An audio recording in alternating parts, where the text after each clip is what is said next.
All Oh, right. Hey, man. thank y'all for tapping in to Streetball the Pro. I got my right hand man, Ballaholic. It's the ambassador, and our brother Shad, Coach Rashaad Powell. Man, congrats! Like you said, to winning district. I had the pleasure to watch him. Like for those who know me or don't know me, like me and him, Shot, that was my teammate. So it was when I got blessed and welcomed into playing at the pro level in Seattle. So the TBL now was the IBL for us. You know what I mean? And so these were the guys, the best of the best. You know what I mean? You had Shad, Watts, all these guys were my teammates. And so they're like, although I'm older, they're like my big brothers. You know what I mean? In a sense where I was that guy, like I tell you, those who play in the NBA, you had your superstars and then you had the other guys, you know what I mean? They still pros, you just don't know them. You know what I mean? I was like, man, that guy, you know what I mean? That had the chance to play Coach Redwine, Shots Pops, Mad Love. Them two is the ones who, opened up the door, gave me the opportunity, and then encouraged me along the way. You know what I mean? As a player, life, you know what I mean, in business. And so me and Shad, that's my guy. So when I'm Right. talking to him and he Cardell, I'm like, okay, if they say Cardell Butler, they know you personally. You know what I mean? I had to set it all up. And so, man, of course, Shy came through. So we're going to tell some stories because I didn't know that y'all played against each other. So, Yeah. yeah, we was chopping up backstage and we started getting excited. So we're going to pick up here. So, Shy, pick up on the story. Man, playing Utah State.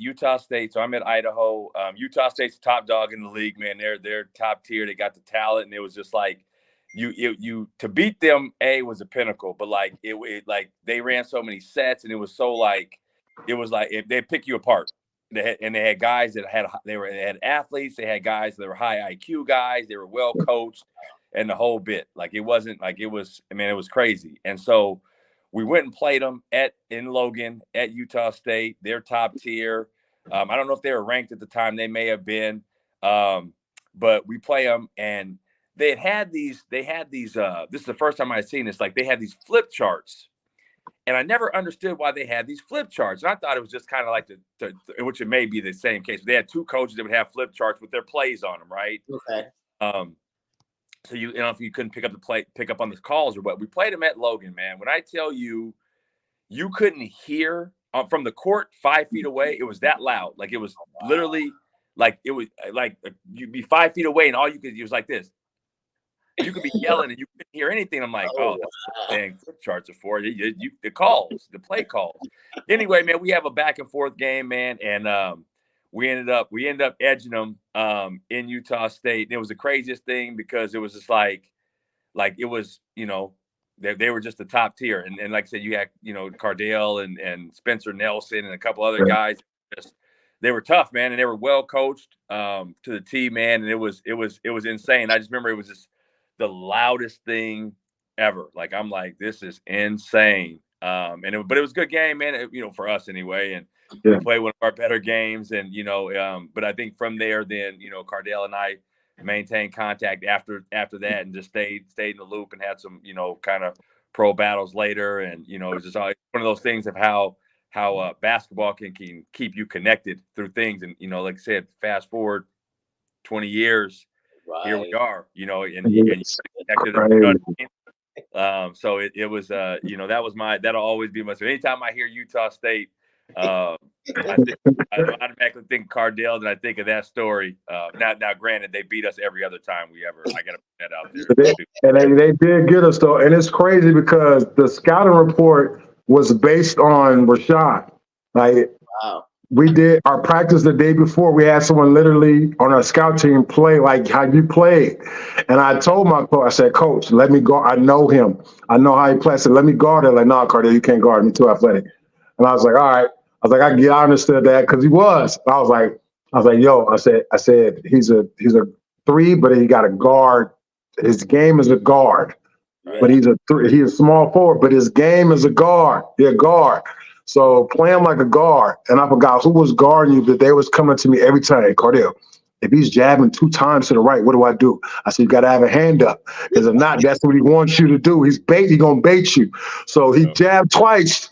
Just stay there. Don't move. Don't move. But Shad was anywhere around that free throw line, man. It was just money. Like anywhere it was times I had to cheat off because I knew. I said, he's gonna do a spin move, he's gonna get Spencer in the air, he's gonna get an and one, he's gonna get in some way he get into the basket. So I got it interrupted somehow, some way. But I just never could though. Every time I didn't, it was like he's scoring. But it's like now I can't even get involved because he already going. So Shaw was already that dude. Every time we played Idaho, whenever we did, his name was Circle. Because that was the main guy. They had other dogs too, but he was the main guy who we had to worry about because he was the one who was getting everyone. He was leading by example. He was the one getting the motor started. He was the one getting that first touch to play the game. They going to him, whether it be in the post, mid-range, they go, even on the wing, they going to him because they know he's going to make something happen.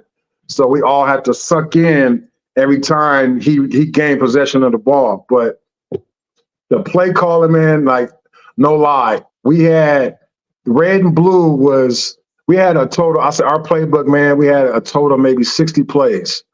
Oh, wow. And yeah. Look back. Hey, man, and it's crazy because we had to know all of them. And each play, like you said, it was one of our coaches had the blue side, one had the red side. Each time we flipped it, it was a set. And Coach Morrow was calling the plays from those sets.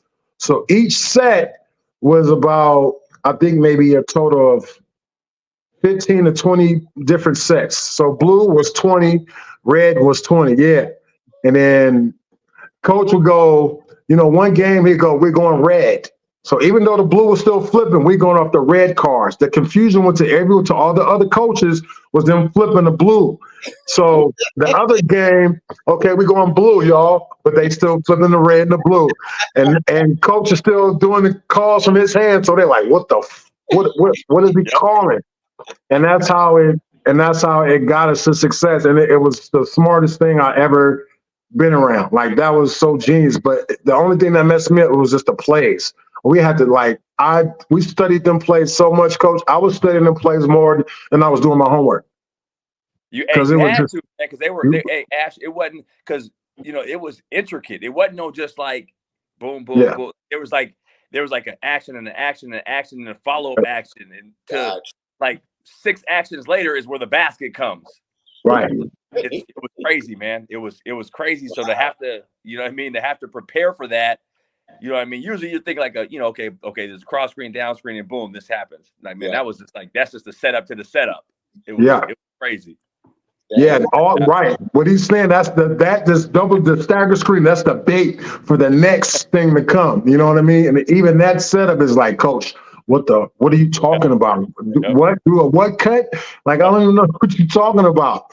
So it was just like, man. But every time we played against a team like Idaho, and they had Rashaad or UC Santa Barbara or Cal Poly or even Northridge, when we went to their place, we had to, because they had home, Northridge and LA is packed. So those type of teams we had to bring out, we had to go in our bag. We had to bring out them type of plays, man, because like I said, even playing against teams like Idaho, we knew that it was certain teams that okay, this team can go. This team can actually, they'll beat us.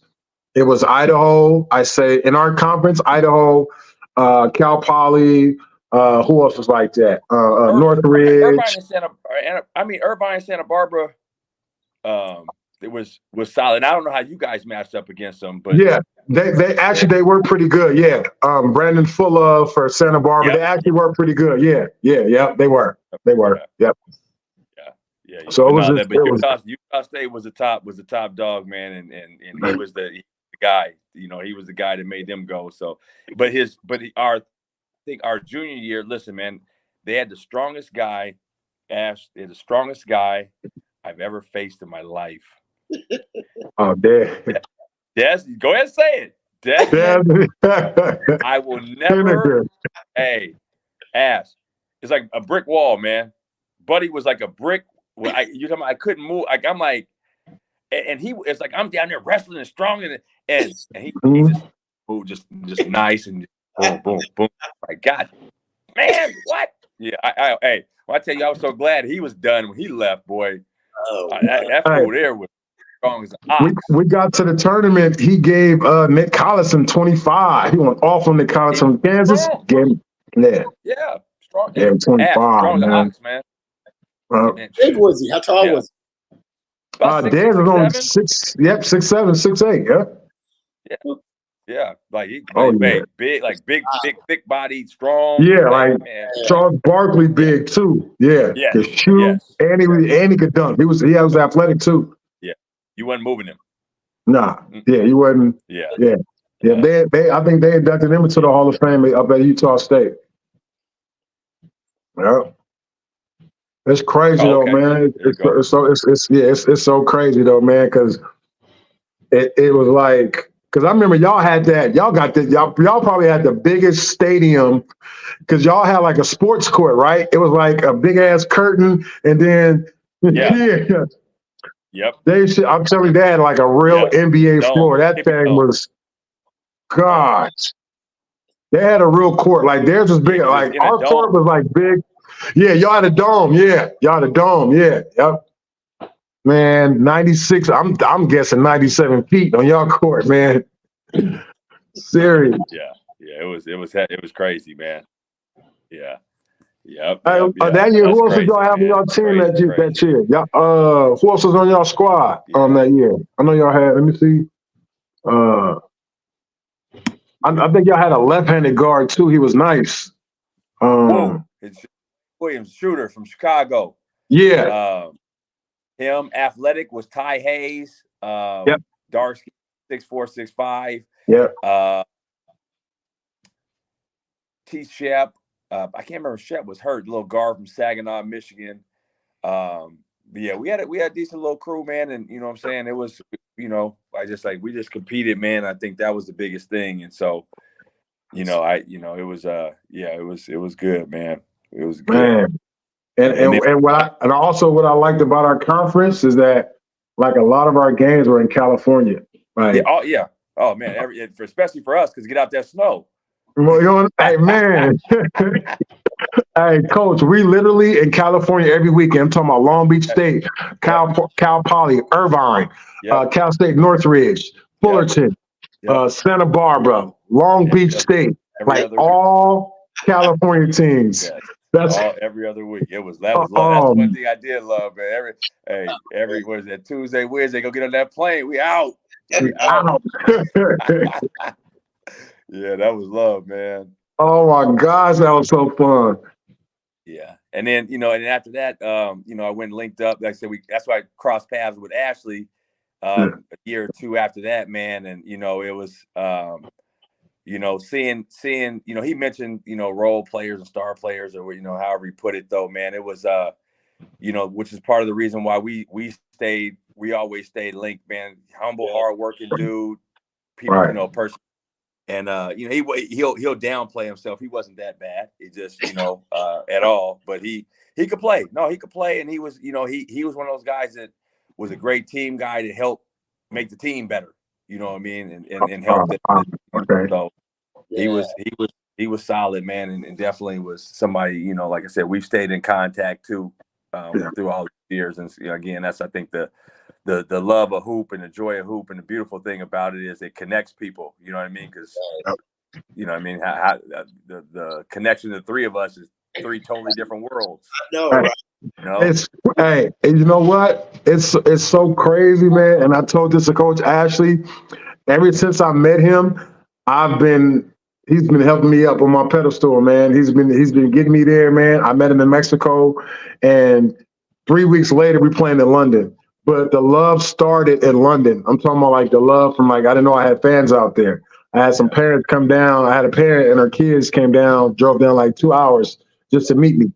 And I didn't know. Coach let me know. I didn't even know. And then after that, a lot of stuff has happened, bro. Like everybody that he's ran across, I know. No.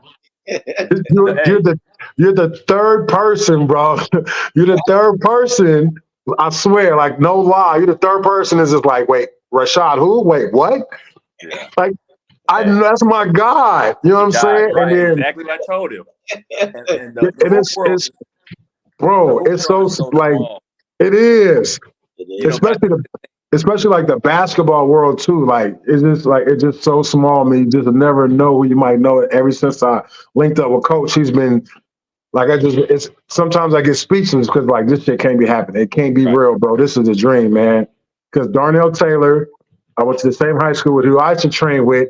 He knows Coach Ashley. You know, Darnell? Yeah. Darnell Taylor, you know DT? What? Yep. What? Yes. What? Yes. So we all know each other, man. That's funny. Man. See what I mean? And then, we've been there. Right. And then he had as a guy from Baylor who knows a guy named Cyril White who sent me to China. I'm cool with him as well too. Then now you, like, it's just like, bro, like this shit can't be happening, man. This got to be a setup. This got to be. Hey, and if it's a setup, if it's rigged, only one man is responsible. That's God, man. And if he's setting this up this way, I'm with it. Yes, I'm with it. The thing I'll say about Ash, man, is that he's been taking his opportunity, his platform to create opportunities for guys, man.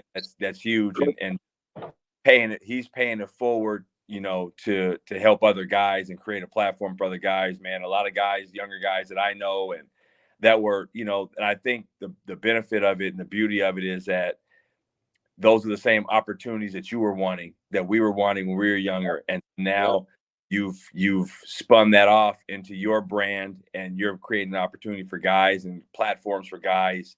The Jeff Perkins, the Wanis, a ton of other guys, man, that you're creating opportunities for that otherwise maybe wouldn't have those things. And so that's what this whole thing is about, man. The fact that, we have the opportunity to be a part of that. And then, now for you to have kind of made your own brand with it, and you're making these connections and creating opportunities for people, man, that's beautiful. And that's what it's all about. And, I love to see that. And guys are, benefiting from and flourishing from that, man. So keep on doing what you're doing with that, man. That's wonderful. Hey, and another, I'm gonna add to that. I ain't gonna lie, like I had this dark cloud over my head. Coach Ashley, tell you my story. I tell him, he knows it, and someone was using my name, man. And I went to I wasn't gonna do nothing, but I wound up going to Tijuana just to get back into it. And I swear, 24 hours later, my first game was against Coach Ashley in Mexico, in Tijuana. And then later on that day, he was just like, bro, I didn't know this was you, bro. And he's like, man, let me holler at you real quick. So he had talked to me. I'm just like, oh, shit, like this going to be somebody else trying to get over me. But he like, yo, this is my vision. You know what I mean? Like, I'm doing this. I didn't work with this. In my mind, I'm like, damn, like this is the same vision that I had, but I didn't know it was going to come like this. So he's like, yo, we can work something out. You know what I'm saying? Let me know by tomorrow. And then the contract was signing that jersey, man, because I just thought about it all night.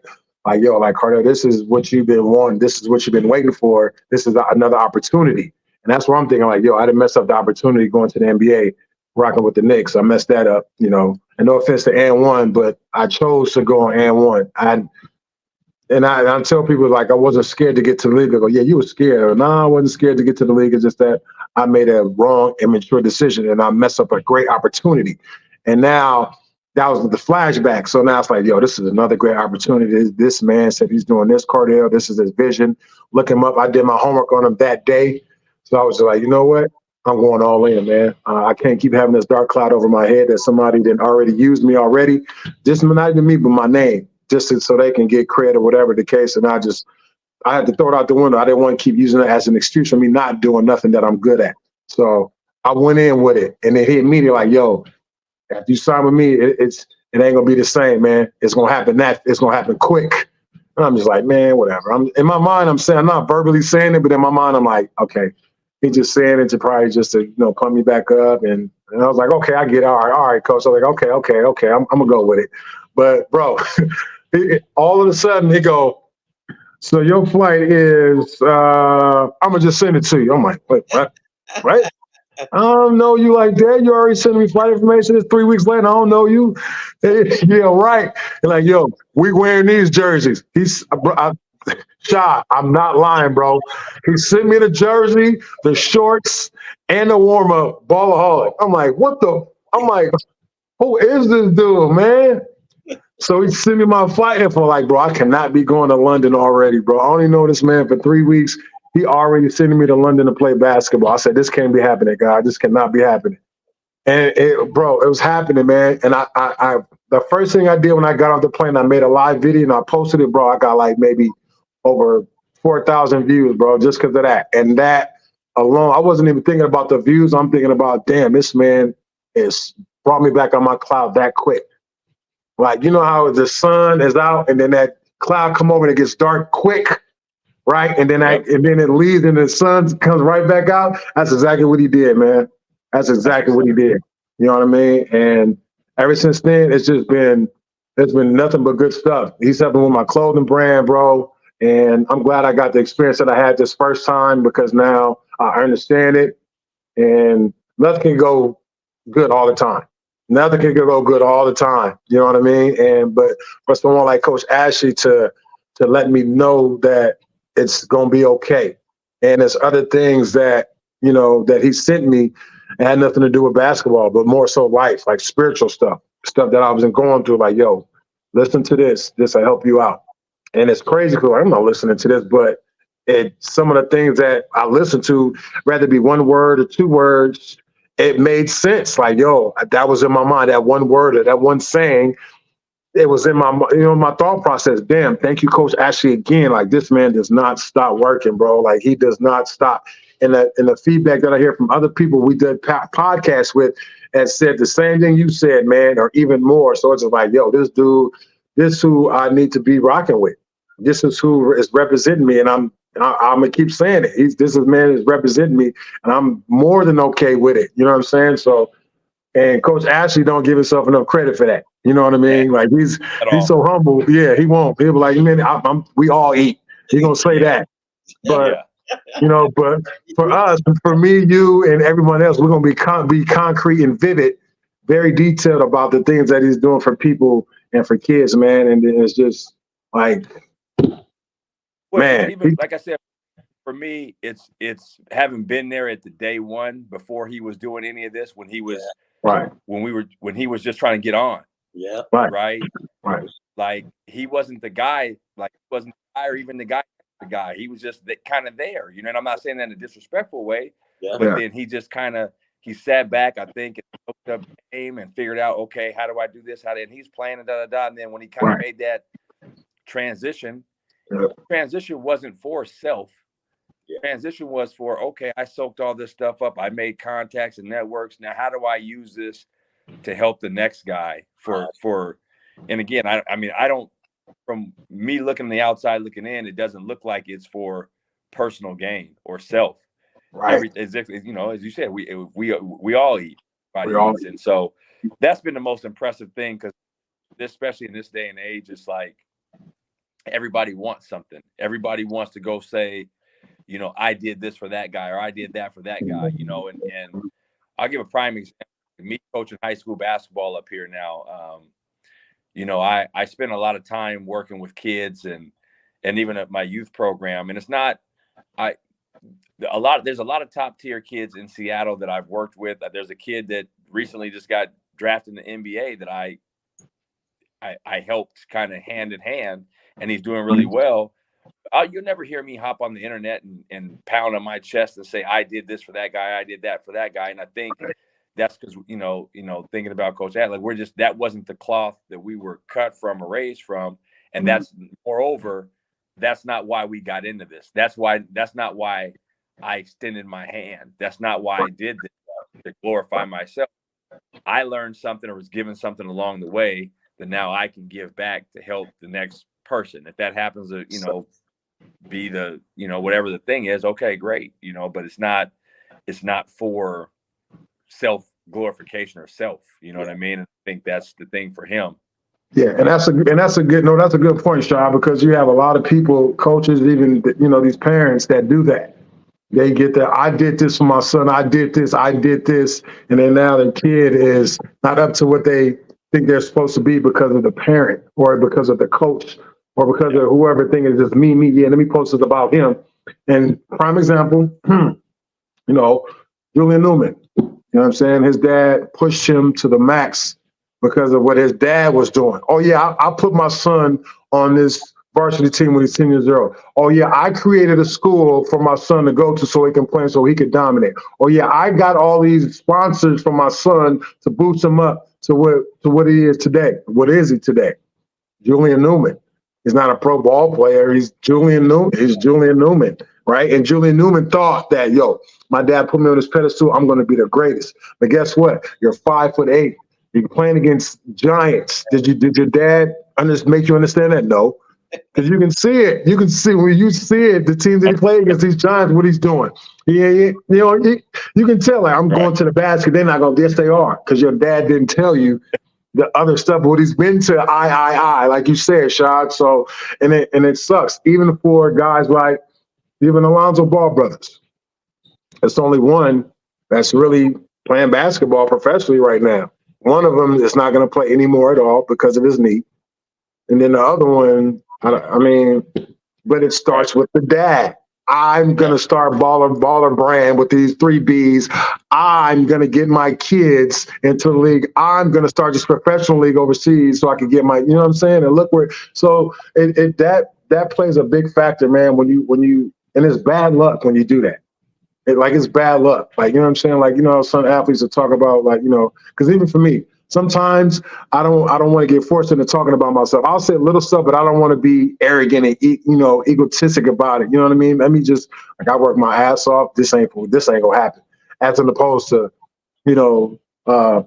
I am the ballaholic. This is what I do. You know what I mean? I don't do that, man, because it's bad luck. You know what I'm saying? But so difference is you've been there. You've played Division I basketball. You've played pro basketball.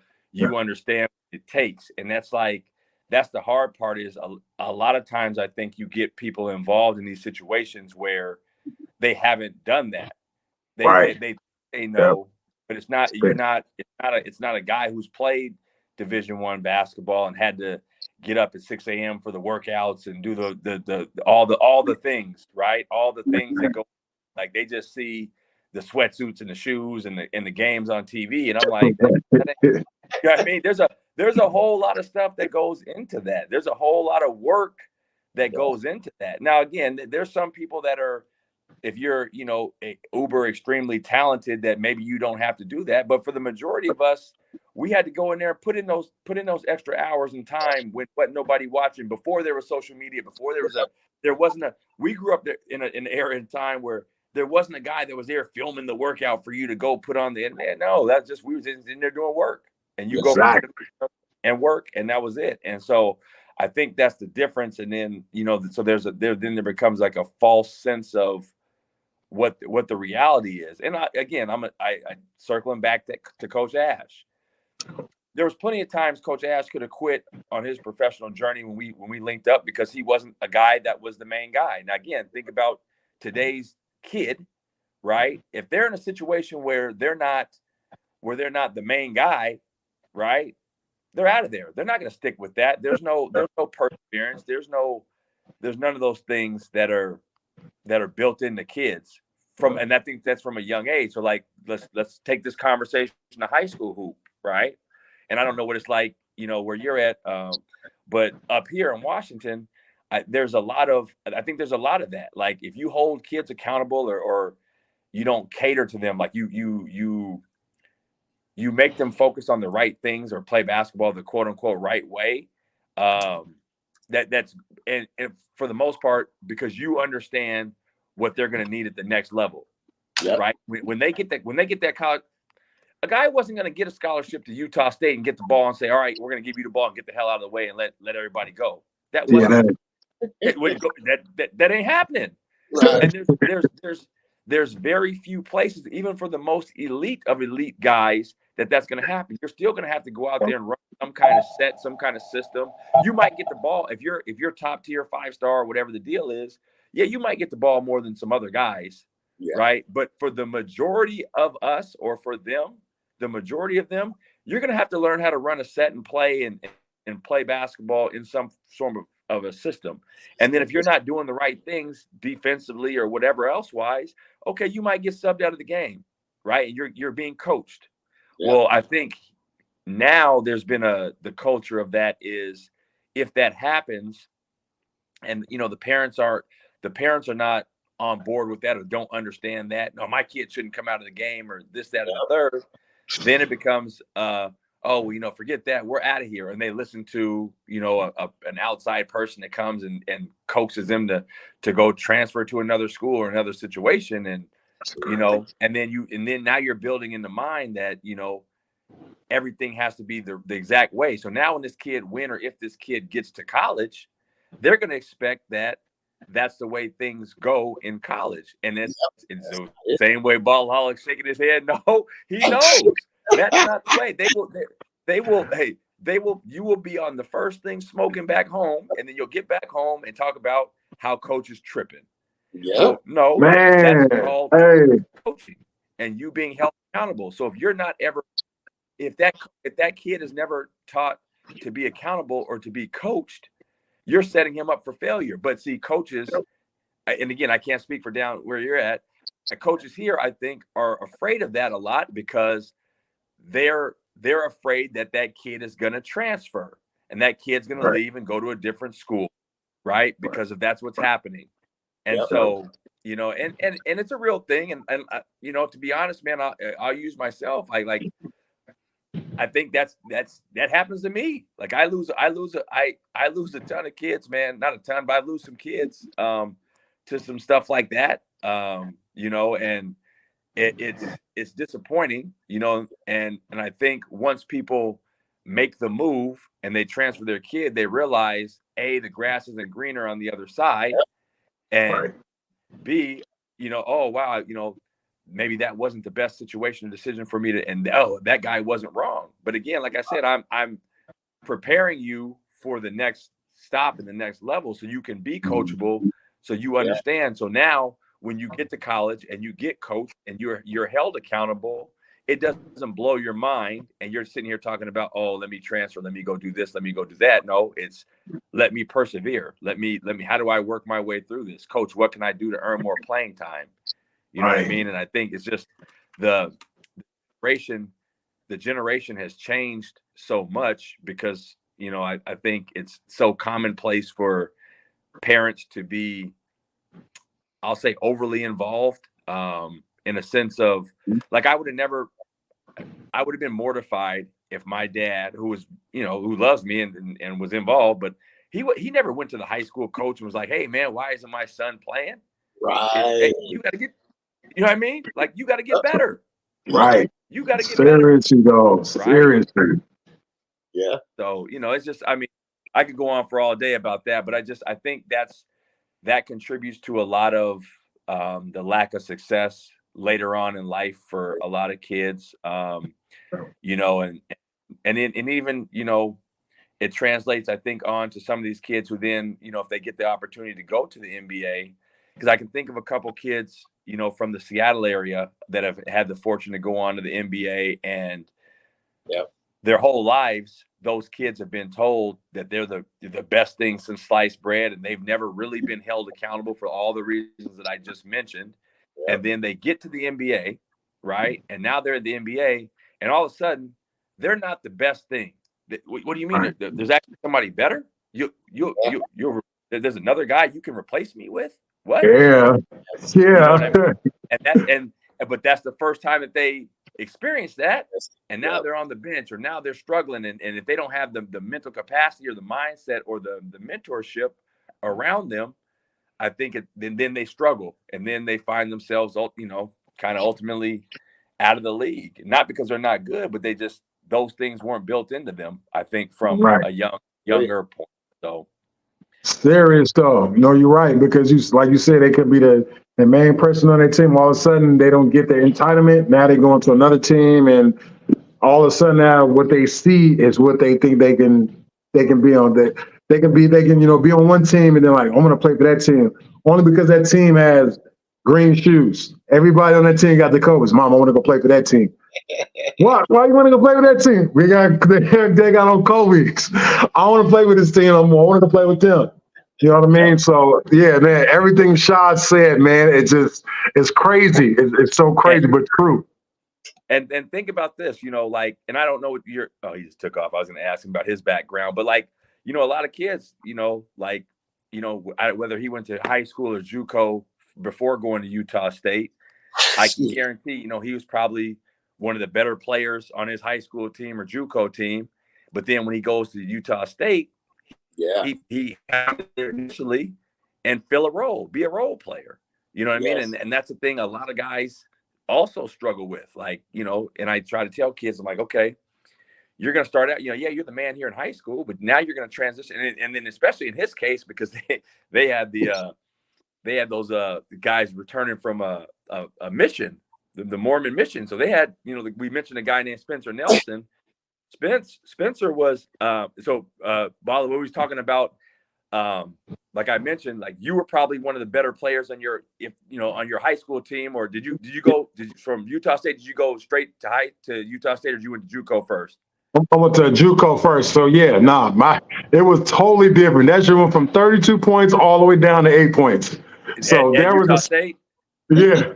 See, okay, so but that having and now you could have been like, oh man, I'm out of here, but that's not what I mean. Like you stuck that out, and like I was saying is that I said even more so in your case because you're transferring to Utah State, and they got those men that are coming back from their Mormon missions that are legit.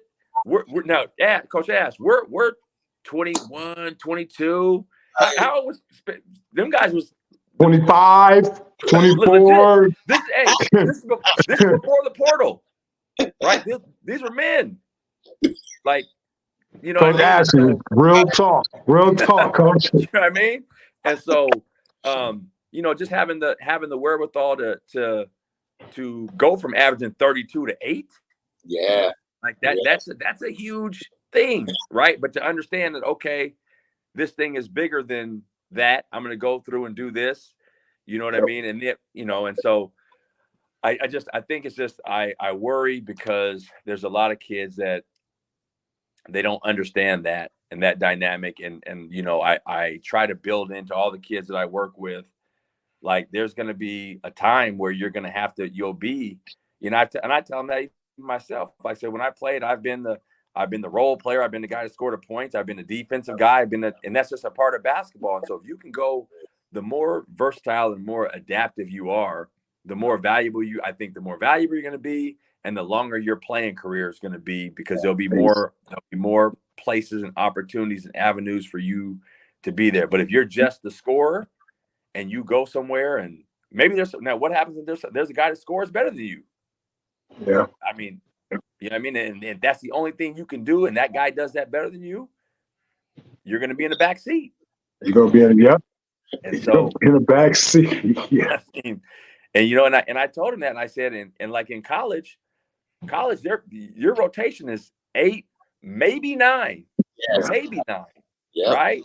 And so if you're in that 9 through 12 spot on your roster, you're not. You're if it's like that, you're on the scout squad. Yeah, you're on the scout squad. That's it. Yeah, that's it. Maybe if there's a blowout, and that's a big maybe. Yes, you might get 2 minutes, right? Like, so just trying to prepare kids for that kind of stuff, man. And I think that's a lost piece of what's going on, because everybody is so afraid to hold kids accountable because they're worried about kids leaving or transferring, or parents being disappointed, or whatever the case is. But like you said, Shad, that comes from less experience, man. Like, people don't know how to experience. They're gonna go through all of that. With the less experience and less understanding, they're gonna go through that, man. And that's just the bad luck. That's just the bad luck. You understand it, you understand it, you're right. You understand it more, you last longer. Things slow down, things look easier once you start to understand it, man. And that's just how I go. I mean, that is like one of the things like what Rashaad's talking about, is the fact that the mindset, even for the coaches, you know what I mean? Rashaad, you know what I mean? I have the same kind of mindset over here in CK. So we're in two completely different worlds, you know what I mean? He's more in the inner city, big city, compared to where I'm at. I'm in the woods, you know what I mean? But the whole idea of that old school, if you want to say, is we understand where you're trying to go. We've been there and we know what it takes to stay there. So if you can't accomplish these things, it's not going to be successful for you. You know what I mean? And so I think that's the biggest part is just, just holding the kids accountable for those who really want to go that route, instead of the entitled part and just being honest. And that's one of the things that I really try to do. And, that's how I was taught. When I played with these guys, like you said, it was a life experience. You learn how to fit in. You understand, I had different roles where I could score. Or, nope, I just need you to do A, B, and C. It's okay. It's my job. You know what I mean? So I love the game, and I played different roles. And if you want to keep, like I said, longevity, get a job. You got to be able to, accommodate what is needed from you as well. You know what I mean? So that was the beauty that I learned with playing with all these guys. Like I sit there, I look at their resumes. You know what I mean? Shy, Watts, like, yo, and I go and tell my story, and I try to be an encouragement where I came through the JUCO, I came through the NAIA, you know what I mean?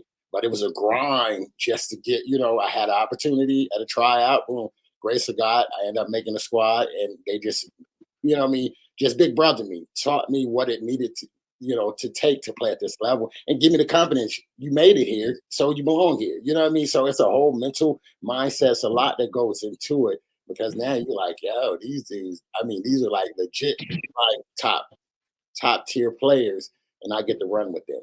You know what I mean? And when you get in, you better perform. You know what I mean? It's one of those where you say, hey, I take advantage of what it is. And I just was blessed to be on one of the top ranked teams. And went everywhere, a bunch of great players and mentors.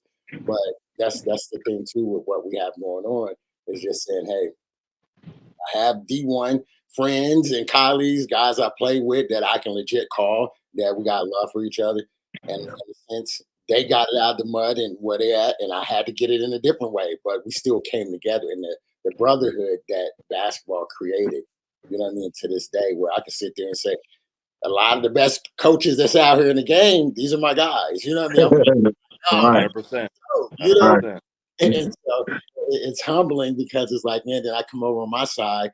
I have learned the game, but also coaching and business from these guys that, a lot of us do look up to, you know what I mean? And so it's just showing that love and saying, hey, next generation, we're pointing to you all because this is sort of the recipe, right?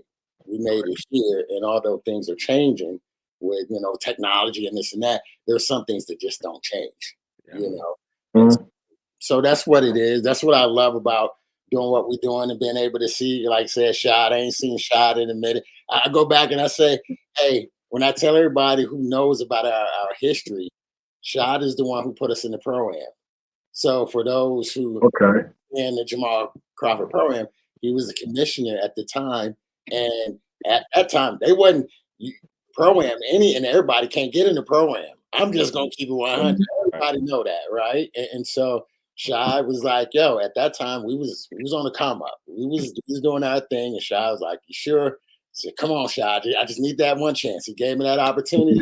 And man, those guys, mad love. That's what really made us a name. We went 8-0, you know what I mean? I had a chance to against, you know what I mean? It's a witness, you know what I mean? Sit against across from Pops, you know what I mean? We was the all-star coaches, it was things like that. These guys, and I didn't have pro players, so I didn't have people who had these contracts. These was guys who was inspired to be pro. You know what I mean? So when you talk about the Wani and the Perkins, these guys that end up going, some didn't go just more or less because the attitude wasn't that they didn't have skill set. You know what I mean? It's still a mentorship part, but he was, like I said, when I talk about for me playing, how him and his dad, to me with my business, you know what I mean? So these are guys that I sit here and say, you got to give them their flowers and give love as well. You know? These are the cats that gave me that opportunity that I now try to give other folks. I mean, I had somebody who gave me an opportunity. Look at me. You know what I mean? So if I give you the opportunity and encourage you along the way, which they did, that's, you know what I mean, is a part of, I feel like what the game is about too. So like, going back to what Shy asked how long he's been coaching, and he said pretty much his whole life, you know what I mean? Yeah. Yeah, man. I started, it's crazy. So 04, 05, when I finished college, in between playing I started coaching high school and coached pretty much every year since 04, 05. The only year I didn't was 07, 08, and I left and went and played internationally for a little bit. And even in the in between times when I was doing that, I would be back coaching. So I've been, like I said, been doing the coaching thing since 04, 05, man. I absolutely love it, especially with getting older and not being able to play at the competitive level like, you know, we were all accustomed to. It replaces, it fills that void, being able to compete as a coach, you know, and just, you know, on a different level. So it fills that void for me, man. I love it. I enjoy it. You know, especially this time of year, coaching high school ball. And it's just a different level because it's like, it's a different type of strategy because now you have to prepare the team and, you know, for all aspects. You have to prepare the team for all aspects of the game and prepare these young kids who, you know, in high school is interesting because not everybody loves it. Which it took me a long time. It's weird to say, but it took me a long time to really understand that, like, most of the kids like it, but not everybody loves it. And like hoop for me is a thing that I like. I listen, undying, like love, like nothing ever. Yeah. Like, yeah, I listen. The three of us know it's just like there's nothing that'll replace it or like so. It was weird for me because, you know, up until I'll probably say about 6 or 7 years ago, in my mind, everybody that plays high school basketball, you want to go to college and you want to go play pro because why else are you doing this? Like, duh. Exactly. Exactly. And then you know, and as I started working in education and doing it more, it's like, dang, there's kids that just like they just want to play high school ball and then that's it. And I'm like, all right. So you kind of have to balance that. You'll I've been fortunate because I've had more that have the desire to be a higher level. So that kind of helps that. But it's just like finding that balance of understanding and teaching the kids, you know, all those things. And the one parallel I'll say, or interesting thing I've found, because I've had an experience to coach some girls basketball and boys basketball. And I think the biggest difference between coaching boys and girls, boys have, of course, you know, superior athleticism and physical stuff and quote unquote talent. But girls actually listen way more than boys. Hey, coach, see? Hey, coach, did we say that, coach? Say that. Hey, man, it's not even close. And it's funny because like I, you know, coaching my guys, you know, I try to get them like to buy into like all the boring things, the boring, basic, fundamental things. And they're like, yeah, whatever, coach, man, I can jump over the moon. What the hell are you talking about? Watch me dribble. And I'm like, fam, I get it. I understand that you got all these skills. I get it.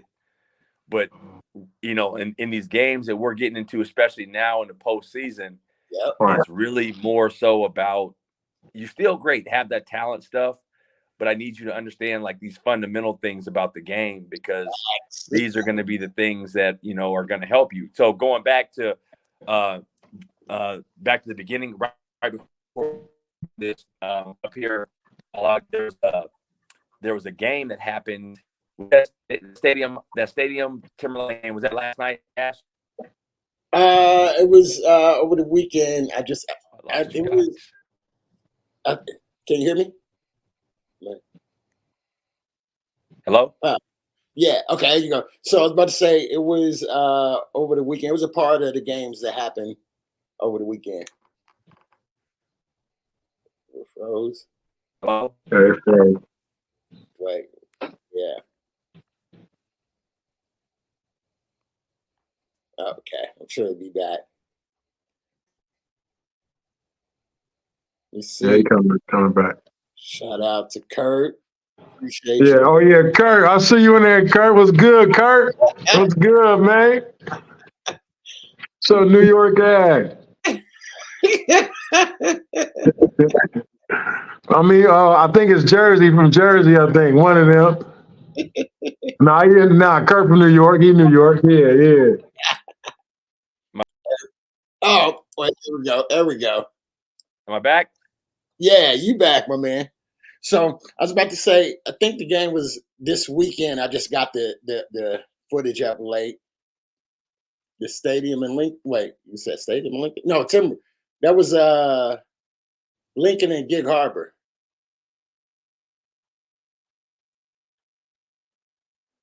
What's up, Lou? Can you hear me, Shot?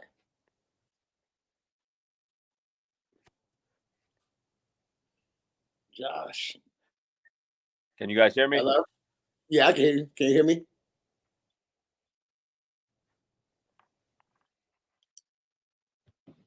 Good, Coach.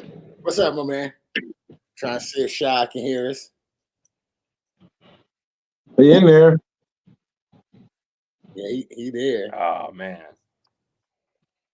Them Thurston boys. I heard of Thurston boys. I've been wanting to check them out, but I haven't seen them yet. I heard they have a 6'7" dude that go crazy.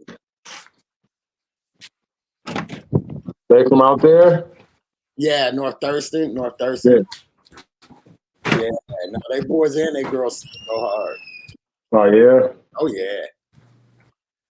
Ray Adams. Yeah, that's his name. Ray Adams. I heard him. All right. I'm ready ready to get to Japan, man. Like I'm ready to get to Japan, man. I'm trying to. Hey, even though I'm at work is not on my mind. I got Japan locked in. These next 3 weeks, Coach, I'm doing resistance bands. Yeah. I'm so ready. I even went to Adidas and bought some 3-inch thick sole shoes, so I know we're gonna be walking around. Yeah, you ready this time? I'm ready. Oh shit, I'm ready. Yeah, man. That's all I'm thinking about right now is Japan. That's it. It should definitely be fun. I'm excited about it. You know what I mean? You know, your Ballaholic and the crew out here.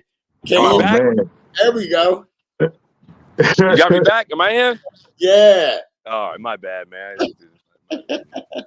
You good, conked out on me. You got an Android? Wait, hey, hold on. Hey, Shah, what type of phone you got? Man, I got that. Man, listen here, man. I got some Apple something, but some I something, man. It's just this big brick building I be in, man. It's got bad service. You try to say I ain't got no flip phone. I try to have you on the old flipper. The old flipper. Oh shit! Hey, because Ash be making fun of me on my cell phone because I got an Android. They be making fun I ain't got of no me. droid now, and I ain't got no droid now. Come on. I thought so because we was in London and they like, yo, like I'm like, damn, my phone finna die. So we go downtown. Everybody who was with had an iPhone, so they charge it. I'm like, fuck, bro, I'm feeling out of place. I ain't got no iPhone. So I'm like, man, I'm down here. I gotta turn my phone off. I gotta wait till we get all the way back to charge my phone up. So they like, but this is true though, because they don't have like in each country, they don't have a Samsung store, like an iPhone store, Apple store. Yeah. So it made it so like, bro, now I got to get an iPhone, man. It's like, because I ordered one, but then it got like, I was like, you know what? I got to wait because the phone, they didn't have it. So I was like, I got to wait till I get me another one, man. So the coach been on my line, man. Every time something happened, man, like, oh, yo, Android, you got an Android, man. True. Force you to conversion. Right. Yeah, that's funny. Oh man. But no, going back to what I was saying before I cut off was that, you know, a lot of times that boring stuff. There was a game. Long story short, there was a game that came down to a buzzer beater up here last night, I believe. And you know, there's controversy whether the basket counted or whatnot. And then somebody hopped. You know, one of the parents actually of a kid on the team that lost said, you know, basically the game doesn't come down to which is a statement I believe. It doesn't come down to the last player, the last shot. There's a lot of things throughout the course of the game, but ultimately, in that scenario, a kid went to the basket, missed the layup. They didn't box out, rebound, gave up an offensive rebound for a layup at the buzzer. And so those are the boring, you know, the boring fundamental things that had that team boxed out, rebound, and got that layup, the game is over.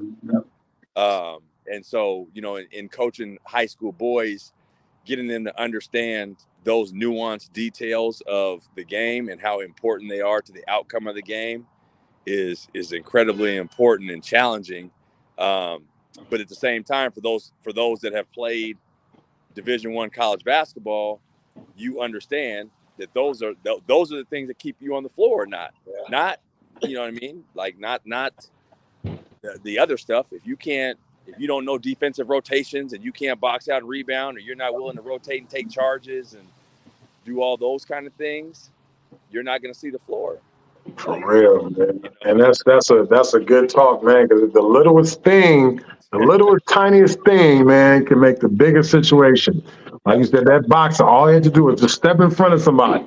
Yep. Just step in front, the ball come right to you. Box out, but just because you not did that, because it was boring, that's why y'all lost again.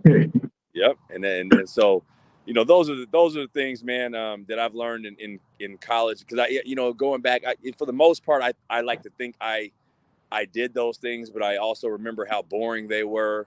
But just trying to, understanding like that's what you got to spend time on in teaching, teaching and trying to prepare kids for the next level and to win games. And so that's the challenge, I think, of coaching high school basketball, man. But, I enjoy it. And it's like I said, it presents a different challenge because, like I said, because of the fact of you're not necessarily dealing with, everybody who wants to be there like that or wants it. And so I've been blessed with more that have than have not. And so it's been a fun challenge. And, like Coach Ash came to a game this past weekend, and we ended up winning on a buzzer beater, not in the same fashion, but so he's, oh man, this is good, exciting basketball, good fun. I said, for who? For you, because you're not coaching. That shit is stressful, boy. Don't talk about, boy. Oh, see, Coach. Hey, see, and that's why I told Coach Ashley, I do not want to coach, man. I've coached before. Man. I'm getting letters from these JUCOs, and he's like, no, I'm not. I do not want to coach. I do not want to coach, man. Man, let me tell you, boy, that is. Recommend helping you. But it's fun. Us all being hyper competitive people, it fills a void, man. It makes you compete on a different level than what we did, because now you're responsible for the offensive and defensive aspects and the strategy and the preparation and the development and kind of all those things. And for me, one of the things I take great pride in is I have some good players, but I don't necessarily have all the quote what somebody would perceive as quote unquote the best players. Right. But yet I'm able to coach and motivate them and get the most and the best out of them, and still have successful teams. So again, from a competitive standpoint, I love it because it allows me to. That's my form of competition. Like I'm competing because I'm able to be successful without what will be perceived as maybe the best players. So exactly, and then sometimes, man, like the mindset beats talent. You might not have the most athletic, you might not have the most talented, but that man know how if his mind is set, he gonna get there. It's gonna get it done, and that's what a lot of guys don't understand. It's like, yo, you might be talented and skilled, but I'm smart, so I know if the way you shooting is gonna come off this way, I'm gonna get to this spot way before you. You get there, but it's gonna be tough. Yep. It ain't gonna be easy for you. So I like that rather than having a bunch of guys who can go. I want their mindsets to be stronger than their skill sets, right? So they're already gonna know, like, if I got to get better, of course I got to get in the gym. My mindset's stronger than my skill set. Hell yeah! If I know coach is gonna get on me about this, let me do this so he don't get on me. But if he's still on me anyway, let me take this constructive criticism, right? And let me step it up. Let me figure something else out. You know what I mean? And that's how you make your players, man. That's how, even though the game is very complex, we know that, all three of us know that, very complex. But, the more that we make sure these kids understand, like you said, Coach Powell, just pushing them, man, motivating them, pushing them. And there's a difference when we coach our girls, we coach our boys, right? So but we're doing the same thing. We're motivating, we're pushing them to, of course, to be better, but to understand what they're doing and why they should love it rather than like it, what they're doing. You know what I mean? So, yeah, man, I got to come see you, Shad, when I come up there, man. It's been too long, 100%. Yeah. We'll put that together. When we get off this line, I'm gonna make sure to Coach Ash shoot you my number. Yep. Yeah. And we'll stay connected, man. You know what I mean? Keep doing the great things. I love to see you guys connected and doing your platform and doing all your great things, man. And if there's anything I can do to support you, you already know what time it is with that. Man. Coach Ash, I appreciate you being the bridge and putting this together, man. Connecting me back to my old school partner that I ain't seen in a minute. Man. Hey man, I'm sure we could sit here and chop it up all day, man. Hey, I was just thinking that. I'm like, yo, we could talk for another hour or two just off with easy. That's crazy, man. And so, but that's what's up, man. I appreciate you guys having me on, man. Continue to grow your platform and create these opportunities for guys. And like I said, if there's any, either one of you guys, if there's anything that I can ever do to help grow or spread your platform or whatever the thing is that you're doing, man, you already know what time it is, man. So holla at me. You already know that, pal. Any way to follow before you go off? I always tell the folks, to support the program, how to follow, things like that.